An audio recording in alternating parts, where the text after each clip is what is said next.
Welcome to Dairy Delivery by the Dairy Star. On today's episode, we feature the Schmitts, a father-son duo that farms together and on summer nights can be found with their trumpets playing in the community band. Our second conversation features Sarah Fitzgerald, who started her own career as a dairy farmer, milking 6 cows and selling raw milk and soap in Illinois. Our third conversation is with royalty, as we caught up with the 2026-2027 Iowa Dairy Princess, Hannah Hagen, and Iowa Dairy Princess alternate, May Wiedemeyer.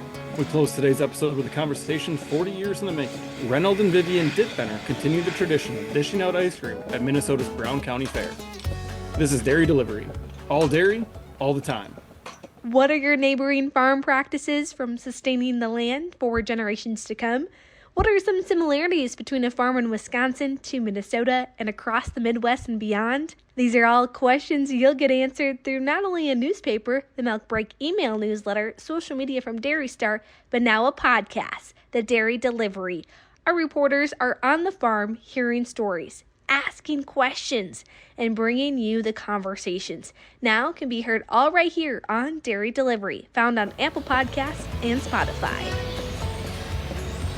I'm Dan Walker. And I'm Michelle Stangler, and we're your reporters at Dairy Star, bringing you the latest in the dairy industry, including hearing from farmers across the Midwest and beyond.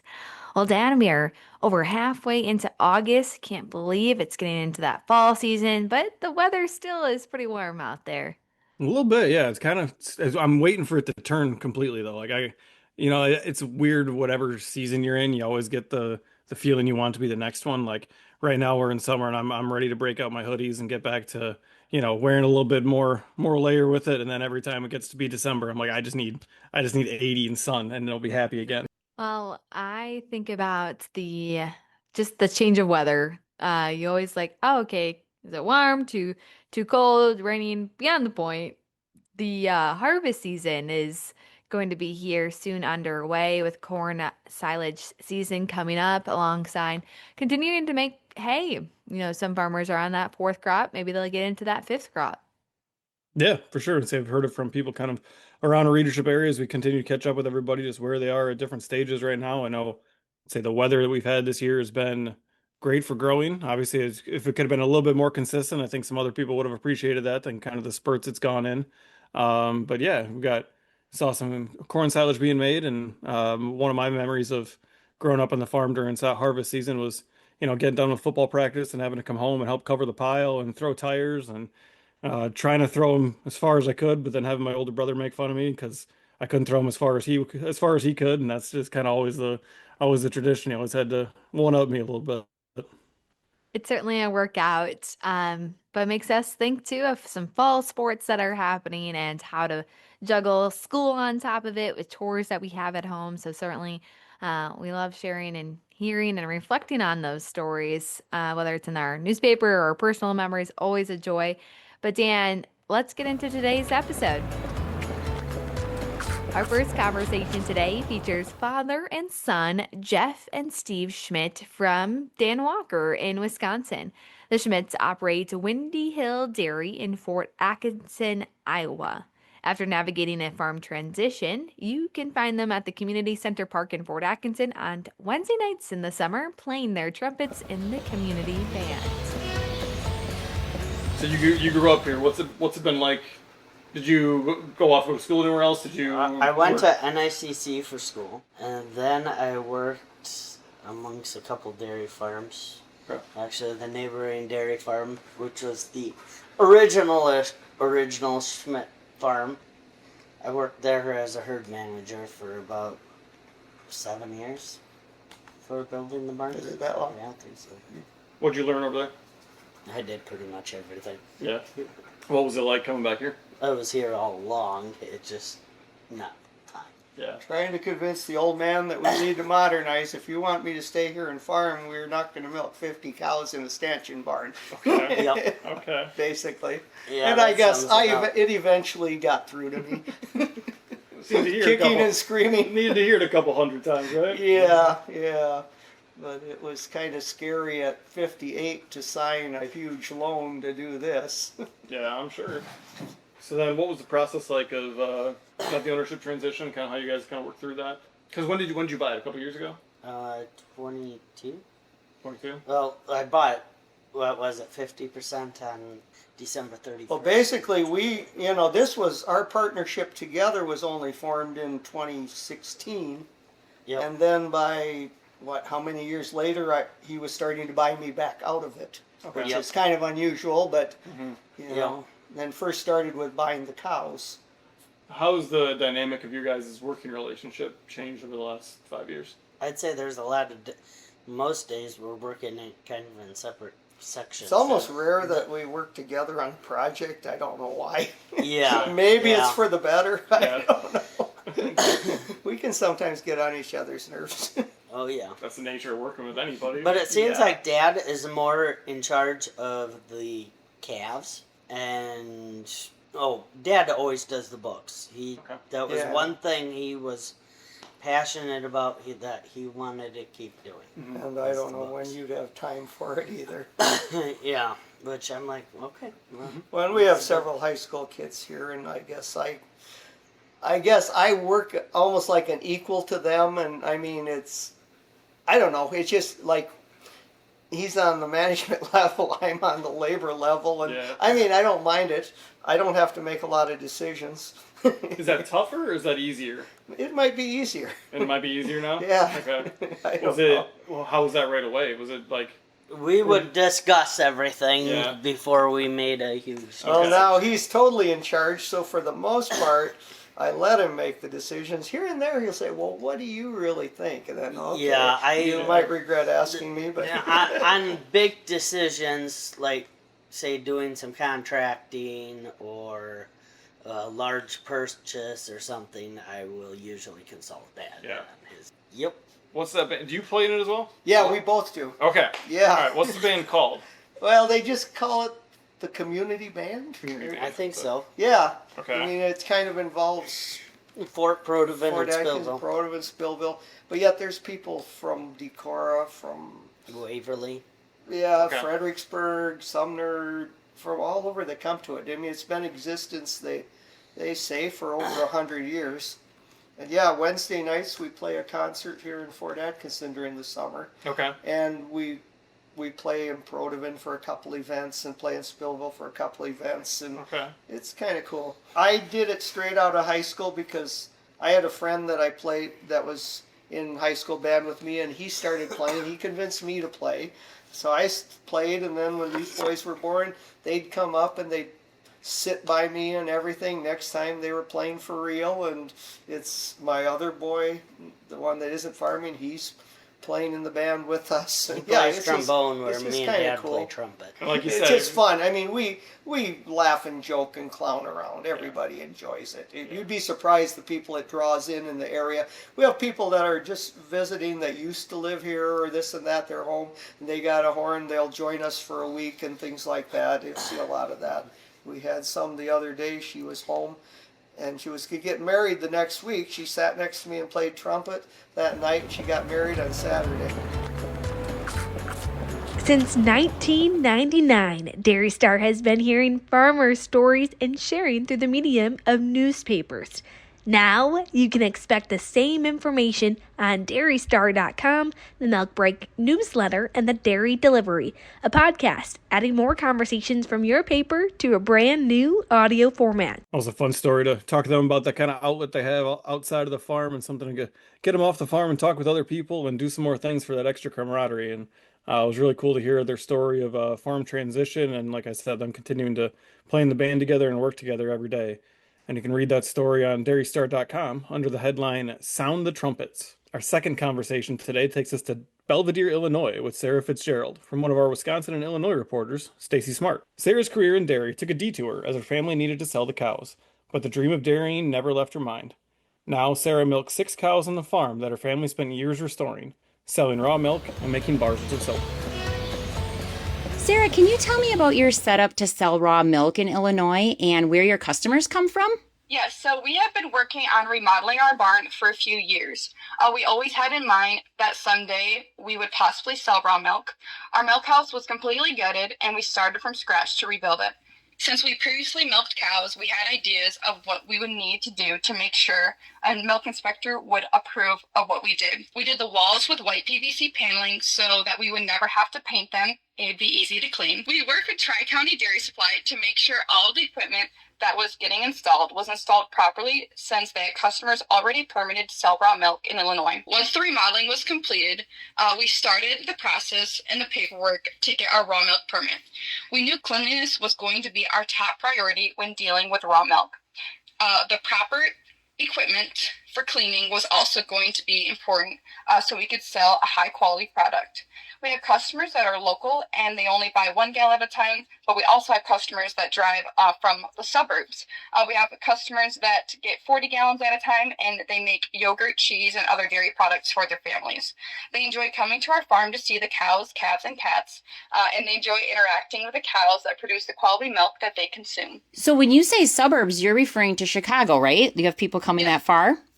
Yeah, we have a lot of people, not a lot of people, but a handful of people right now that come from Chicago or the suburbs of Chicago. Oh, okay, nice. And I'm guessing maybe some of them have never been on a farm before. Yeah, no, a lot of them have never been on a farm before, so they're always very excited to kind of get that experience and be able to kind of have like one-on-one connections with the cows, and then they get to take that milk home after they kind of meet the cows too. So the people really enjoy that. That sounds fun. Yeah, seeing exactly where your milk is coming from. So you're also making bars of soap from your cow's milk, right? Can you talk about that product too? Yes. So I started making soap probably about a little over a year ago. So I started making the soap to have another way of income with the cow's milk. I wanted to make a product that could also kind of help people that have sensitive skin or just looking for something that they can actually pronounce the ingredients. Making the soap is a long process. It takes about 4 hours to make one batch. One batch makes 10 bars of soap. I use all natural ingredients in my soap. So I use grass-fed beef tallow, cow's milk, olive oil, coconut oil, and essential oils. My popular scents for spring are cherry blossom and honeysuckle. Summer is lavender and pear. Fall is pumpkin spice and apple cinnamon. And winter is frostbite and Christmas tree. I also make seasonal scents along with my 7 regular scents that I carry all year long. I also offer gift baskets for people for special occasions, whether it's a bridal shower, a fundraiser, a baby shower, or just a little gift. I currently sell my soap at 8 different locations. They include Harvard Farmers Market, 5 Star Primitives, Hessman Family Farms, TJ Markets, Glass Farms, Salon Cora, Cherry Valley Feed, and Country Pride Meats. Well, those sound wonderful. Yes. Right now, everybody's getting very excited for all of the fall scents. Oh, I bet. Those are usually the best. I love fall scents. So when your parents bought the farm you're currently on, it needed a lot of work, like you mentioned earlier. Can you tell me about the effort that went into bringing this place up to speed so that you could house animals here and milk cows in the barn? Yep. So my parents bought the place we currently live in 2015 as a foreclosure property. My dad wanted it for a heated shop because the farm we were at, he really didn't have anywhere to work on his equipment. So this was right down the road. So it was very convenient for him if he needed to work on stuff in the winter or whenever. He could drive it down there or haul it down there and work on it. So pretty much everything needed attention here. At one time, there were grain bins in the middle of the driveway. All the cement had to be removed, so it was easier to drive in the yard with all of his equipment, and of course the cattle trailer. We filled 7 huge dumpsters with junk in the buildings, and from the 2 houses there was a lot of stuff here. We tore down 1 cattle shed that we couldn't really save. It was in bad shape. The barn had to be completely gutted. Hours of air hammering was needed. Many yards of cement was poured. Lots of planning went into figuring out the best way to design the barn, and like how many stalls for cows, how big we needed to make the pens for the heifers and the cows. It was a long couple years. The process was very long to get everything completed to be able to house my cows and heifers. We started out milking with a portable milker, and I was just milking 1 cow at one time a couple of years ago. We were just dumping our milk at first, and then a close farmer that lived down the road he raised the pigs, and then he asked if we could bring the milk over to feed his pigs. So he was buying it from us, and we would haul the milk over to his farm and feed the pigs. But then once we started more cows, that's when we kind of started the process of putting the pipeline in. And after 7 years of planning and lots of blood, sweat, and tears, we were finally able to milk the cows in our barn, and we have our raw milk permit, so now we can sell the milk too. So if we don't sell all of the milk, we still take the milk down to the farmer that has the pigs, so we can feed the pigs with the milk. But these past couple of weeks, we've been doing really good. A lot of people have been coming out and buying the milk, so that's been a pretty cool thing. Yeah, that's great. And the place is beautiful, so you can see you guys put a lot of work into it. Yes, there was a lot of work. Yeah, I can imagine. And so you grew up on a different dairy farm, and your family had to sell the cows when you were a senior in high school, correct? Yep. Okay. Yeah, so I was born and raised on a dairy farm. We milked up to around 80 cows at one point. My dad also ran 1,200 acres of corn, soybeans, alfalfa, and wheat. And in June of 2018, we found out we had to move by March 1st of 2019. This came to a complete shock for me and my family. My sister, she lives in Colorado. She was actually visiting when we received this horrible news. And my parents were on this farm for 30 years, so they've been there for a very long time. And devastated was exactly how we felt. I was starting my senior year of high school that year. My mom had just taken a temporary job at the local Farm Service Agency office in May of 2018. I was helping my dad every day with milking cows and doing chores. I really enjoyed milking the cows, and then this news came. It was something I would never wish to happen to anyone. Having to load your cows up and watch them all leave was a very sad day. We were lucky the herd was going to one farm, and he was a local person. So he tried to kind of make this horrible situation as good as it possibly could be. We were very thankful he did it for us, and dairy farming is all my dad has ever done his whole life. Before he moved to this farm, he farmed with his family in Huntley, Illinois. I was very upset since I had no idea what I was going to do with my favorite cows and heifers that I had purchased for shows. We did end up finding local farmers that would take care of them, and I eventually started to work for them and milk his cows, the guy who bought all of our cows. I milked there.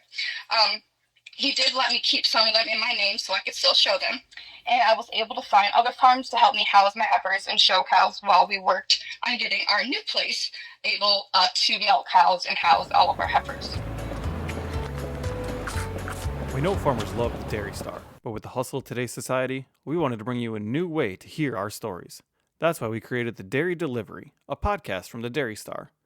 Join me, Dan Walker, along with Michelle Stengler, as we host this new podcast to highlight your stories and the work farmers are doing. The Dairy Delivery can be found on Spotify and Apple Podcasts. This bi-monthly podcast will feature all dairy, all the time, a Dairy Star staple.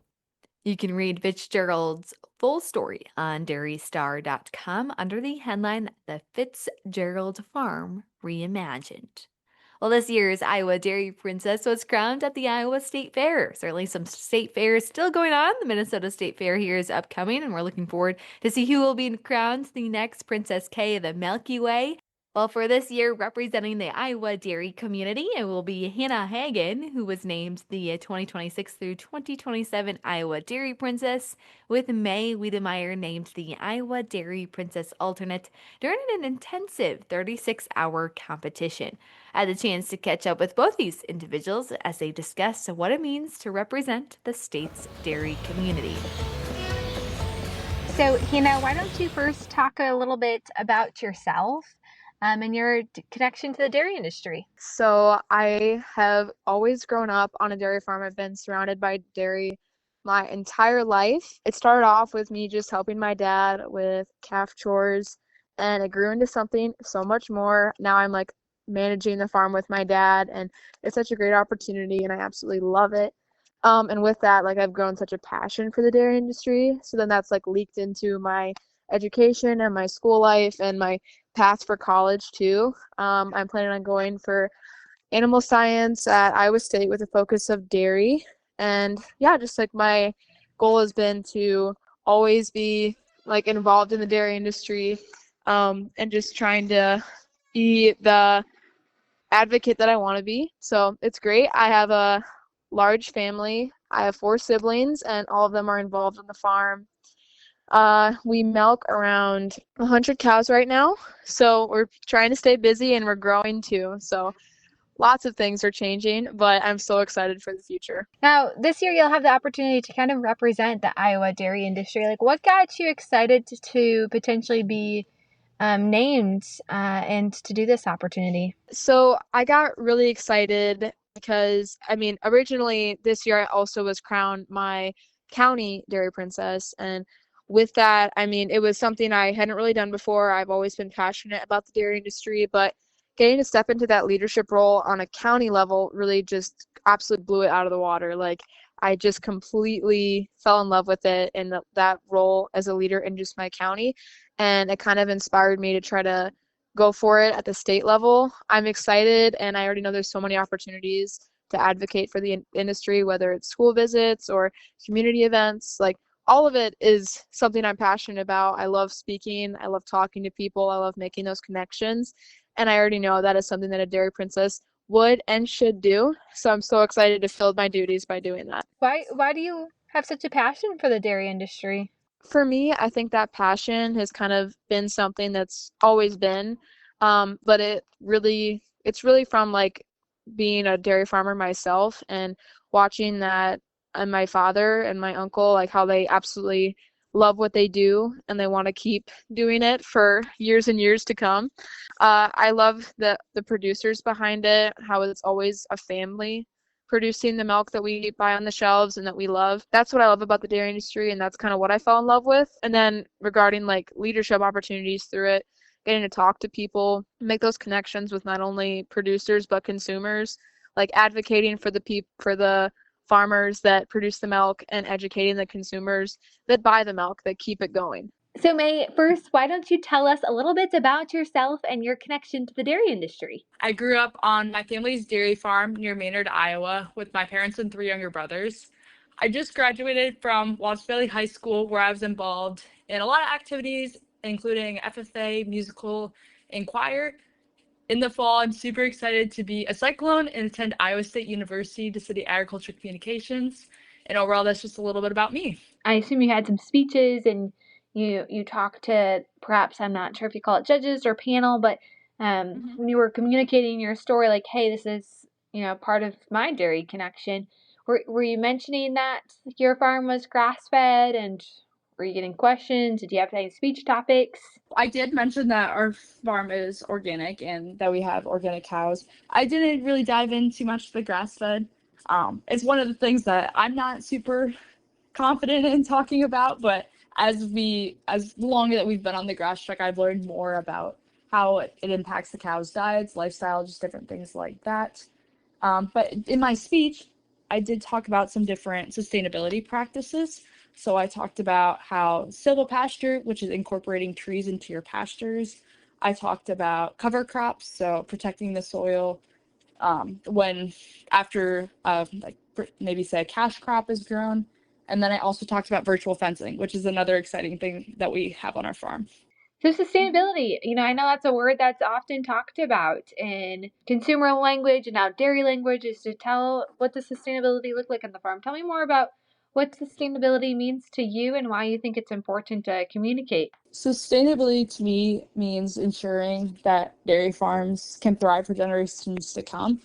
Dairy farms are so much more than just cows. There's so many different components that go into it, whether that's the field work, the nutrition side of it, just daily management decisions.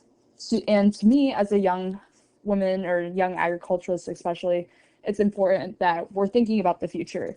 And because we are the future, or myself and Hannah's the future as well, and anybody else that's our peers as well. So it's fun and exciting to think about what the future holds, but also implement practices to leave things better than what we found it as well. Yeah, very neat.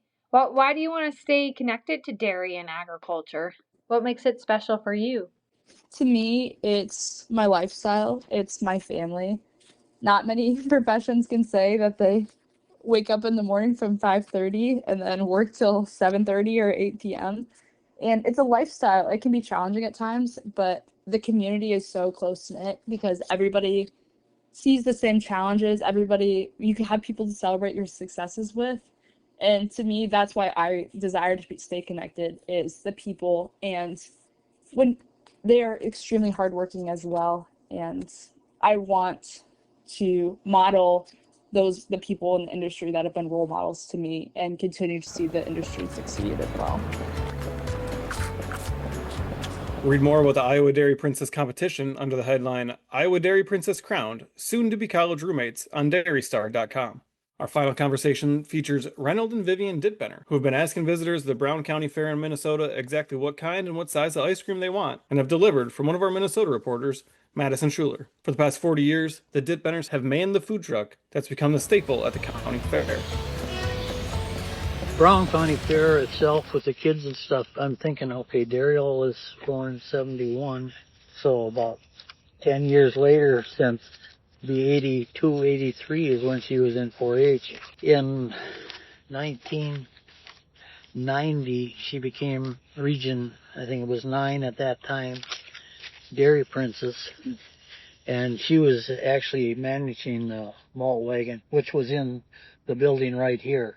They had a portable machine would come in. And being regional, she was covering some of the fairs, handing out ribbons. So then we took over and we helped her out for the fair. That would have been in 1990. So then you guys started helping out at the portable malt stand then? Yeah, we worked there about 3, maybe it was 5 years. And then we got the wagon from the state wagon. The state, yeah. And we had that from, I suppose 95 to when it would have been 24. We didn't get it in 24. 23 was the last time we had the state wagon. And what happened was fairs had moved around and there was a whole bunch of fairs. I think there were 7 fairs and they had 2 machines. So we didn't get the draw. And then we talked to Lingen Farms from, what'd you say they were? Belleton. He had a truck available. Nice. And we've used theirs the last 3 years. And they were usually, it worked out and didn't work out because they have a trailer at Farm Fest. And then we were here. So this year, Farm Fest and our fair weren't on the same days.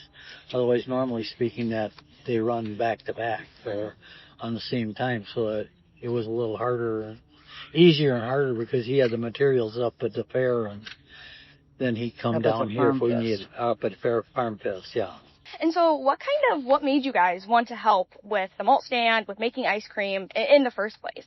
Well, I think our daughter kind of got us interested in it because with all 3 of our children had exhibited here at the fair with their animals, and somebody had help with the malt wagon, and Fritchie's were the ones that had run it before that.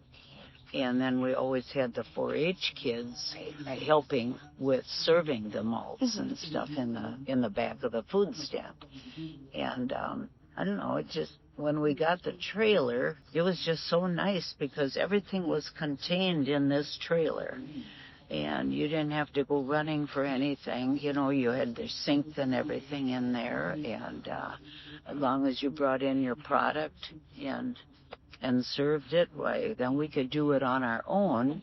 And we actually had, at that time, I think, too, we had volunteers that came and helped us, at different times.